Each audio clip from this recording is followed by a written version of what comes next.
മനുഷ്യൻ മലമുണ്ടാക്കുന്ന മിഷനൊന്നുമല്ല. മനുഷ്യന്റെ ആത്യന്തികമായ ലക്ഷ്യം എന്ന് പറയുന്നത് അവന്റെ അഗ്രോ എക്കോസിസ്റ്റം, അവന്റെ വീടൊരു കാർഷിക ആവാസ വ്യവസ്ഥ, അഗ്രോ എക്കോസിസ്റ്റം അതുണ്ടാകണം. 95% കുടുംബങ്ങളിലും അത് 70കൾക്ക് മുമ്പ് ഉണ്ടായിരുന്നു അഗ്രോ എക്കോസിസ്റ്റം. ഇന്ന് 5% കുടുംബങ്ങളിലും ഇല്ല.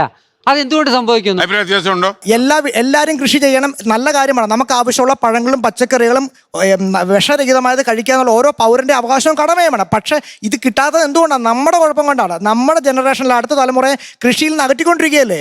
എന്തുകൊണ്ടാണ് സ്കൂൾ ടൈം കഴിഞ്ഞ് പിള്ളേരെ എന്തുകൊണ്ടാണ് ഈ കൃഷിയെക്കുറിച്ച് കൃഷി ചെയ്യാൻ പറ്റാത്തതും പഠിപ്പിക്കാത്തതും? അത് നമ്മുടെ മാതാപിതാക്കളുടെ കുഴപ്പമായിട്ട് എനിക്ക് തോന്നുന്നത്. ശരിയല്ല സാർ, കാരണം സ്കൂളുകളിൽ ചെയ്യുന്നുണ്ട് കൃഷി, കുട്ടികളെ കൊണ്ട് ചെയ്യും. ഞങ്ങളുടെ സ്കൂളിൽ തന്നെ ഇപ്പൊ ഞങ്ങളുടെ സിലബസിലില്ല.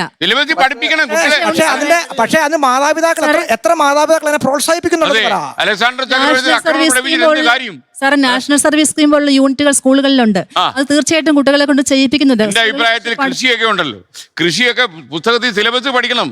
കുട്ടികൾ അറിയട്ടെ കുട്ടിക്കാലത്ത് ഇങ്ങനെ ഒരു സാധനം ഉണ്ട്. കുറവായിട്ടാ തോന്നുന്നത്. അറിയണമെന്നുള്ള യൂറോപ്പിൽ ചെല്ലണം. അവിടെയുള്ള എത്രയോ ആളുകളാണ് അവർക്ക് വേണ്ടുന്ന പഴങ്ങളും പച്ചക്കറികളും അവരവരുടെ വീട് മുറ്റത്തുണ്ടാക്കുന്നത്.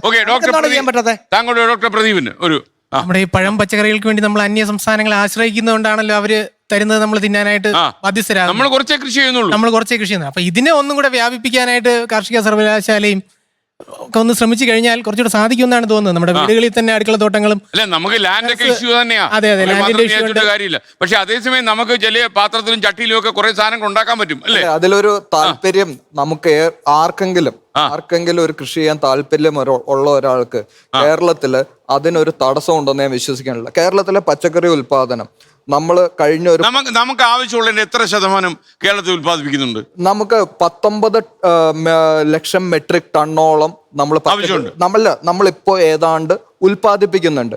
ഏതാണ്ട് പച്ചക്കറിയുടെ ആവശ്യത്തിന്റെ പകുതിക്ക് മുകളിലേക്ക് നമ്മൾ എത്തിയിട്ടുണ്ട്.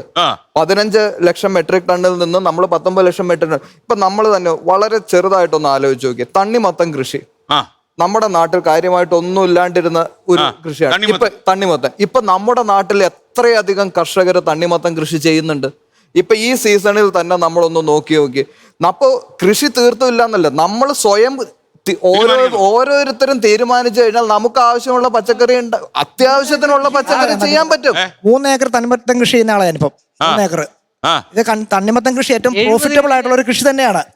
പക്ഷെ ലാഭകരമായ കൃഷി തന്നെയാണ്. 70കളിലെ 8 ലക്ഷം ഹെക്ടർ കൃഷിഭൂമി ഉണ്ടായിരുന്നത് 1.25 ലക്ഷം ഹെക്ടർ ആയിട്ട് കുറഞ്ഞു. 1.25 ലക്ഷം ആര് കുറച്ചു എന്ന് ചോദിച്ചാൽ സാമൂഹ്യ വ്യവസ്ഥ കുറഞ്ഞു.